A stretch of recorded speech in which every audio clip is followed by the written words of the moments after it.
नेकोबद खूब समझता हूँ, करूँ क्या के अभी सुनने देता नहीं आशोबे जवानी वायस।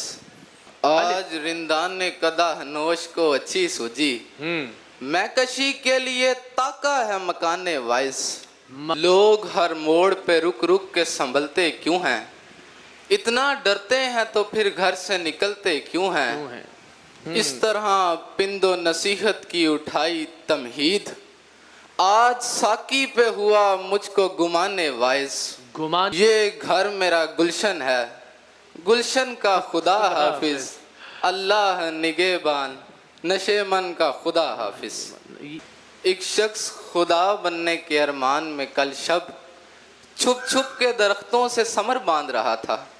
निकालने से कोई दिल से कब निकलता है, मैं कह सका ना उसे उम्र भर खुदा हाफिज। ये अजीब फसले गुल है कि किसी भी गुल की रंगत न जची मेरी नज़र में, न रची तेरे बदन में। सरे बाम भी पुकारा, लबेदार भी सदा दी, मैं कहाँ कहाँ न पहुँचा तेरी दीद की लगन में। होने है शिकस्ता अभी आसाब लगी शर्त, धुतकारने वाली हूँ मैं सब हाब लगी शर्त।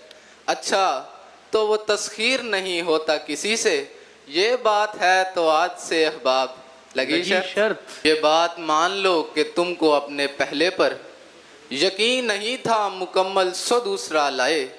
तुम्हें खबर ही नहीं तुम हमारे मंजर में छलक शनास निगाहों की इब्तदा लाए।